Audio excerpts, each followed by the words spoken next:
यज्ञ investment academy में आपका स्वागत है।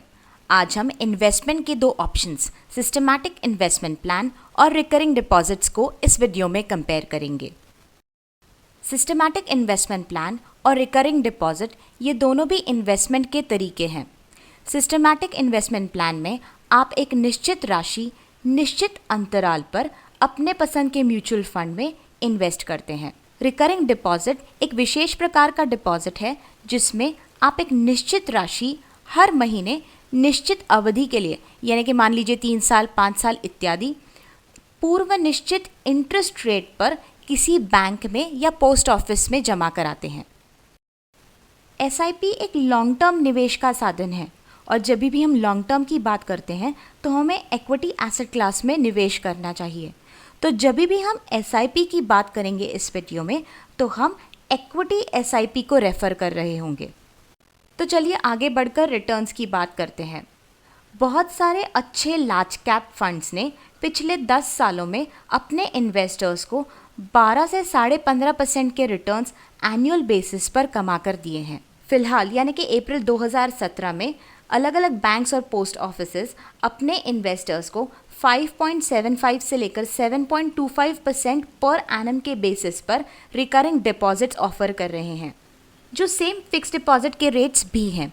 याद रखिए कि mutual fund investments market linked होते हैं और रिकरिंग डिपॉजिट एक फिक्स्ड इनकम ऑप्शन है।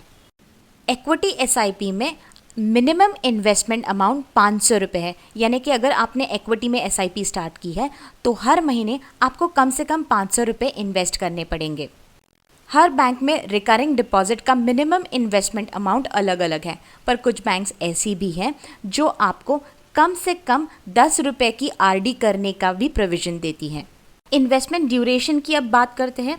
एसआईपी को आप 6 महीने के भी रख सकते हैं या फिर आप ज़्यादा से ज़्यादा एक परपेचुअल एसआईपी भी लगा सकते हैं।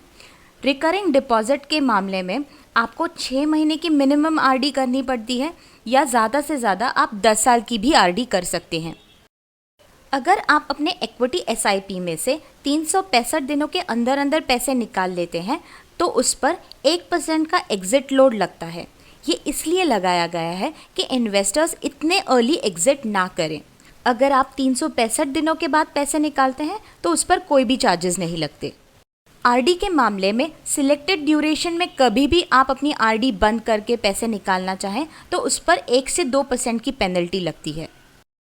जो भी इंटरेस्ट इनकम आप आरडी से कमाते हैं वो आपके टैक्स स्लैब के हिसाब से टैक्सेबल होता है।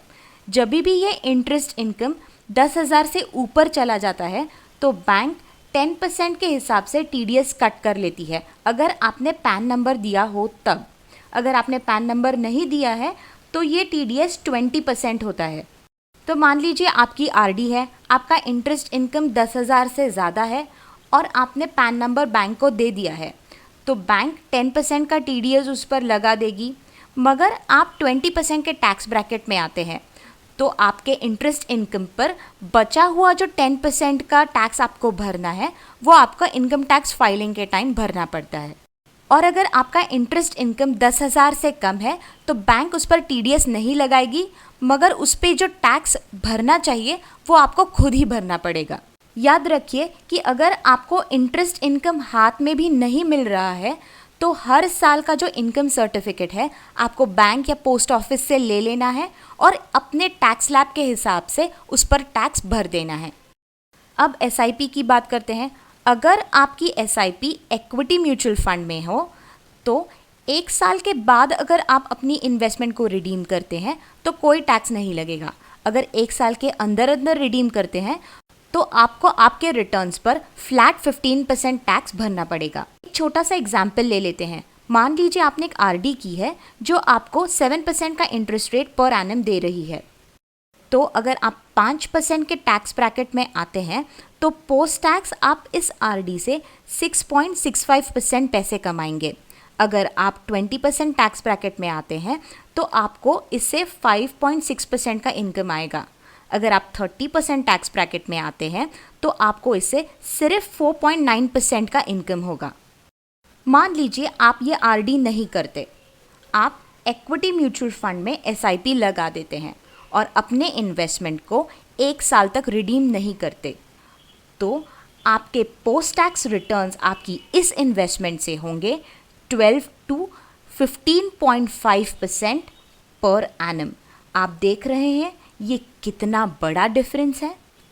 और आरडी के बारे में और एक छोटी सी बात, अगर इंटरेस्ट इनकम ऐड करने के बाद भी आपका total income no tax slab में आता है तो आप 15G फॉर्म भरकर बैंक को दे सकते हैं, जिसके वजह से बैंक टीडीएस नहीं लगाएगी। तो इस कंपैरिजन से हम क्या कंक्लूजन निकाल सकते हैं?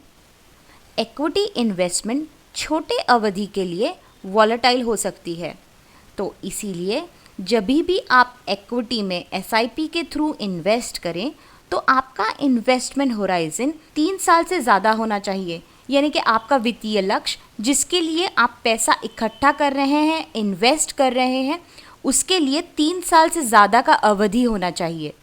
जब आप आरडी कर रहे होते हैं यानी कि आप बैंक को पैसा ब्याज पे दे रहे होते हैं, यानी कि आरडी डेट एसेट क्लास को बिलोंग करता है। आपका हर डिपॉजिट आरडी में सेम इंटरेस्ट पाता है। जैसा कि हमने देखा पोस्ट टैक्स रिटर्न्स आरडी में कम है। ये डेट एसेट क्लास को बिलोंग करने की वजह से, सेम इंटरेस्ट पाने की वजह से स्टेबल इन्वेस्टमेंट है। जब भी आपका वित्तीय लक्ष्य यानी इन्वेस्टमेंट होराइजन 3 साल से कम दूरी पर हो, तब आरडी एक अच्छा इन्वेस्टमेंट चॉइस हो सकता है। तो दोस्तों, इस वीडियो में हमने देखा कैसे एसआईपी और आरडी दोनों भी इन्वेस्टमेंट के तरीके हैं। हमने इनके returns, minimum investment, investment duration, premature closure और टैक्सेशन के बारे में बात की। हमने ये भी देखा कि कौन से सिनारियोज़ में ये दोनों ऑप्शंस यूज़फुल रहेंगे। दोस्तों, आशा करते हैं कि इस वीडियो के माध्यम से हम एसआईपी और आरडी के डिफरेंस को अच्छी तरह समझा पाए हों। इस वीडियो को देखने का शुक्रिया। ऐसे ही कुछ और टॉपिक्स के बारे में जानने के लिए हमारा चैनल देखते रहें। अगर आपके कोई सवाल हो तो कमेंट सेक्शन में नीचे हमें पूछ सकते हैं।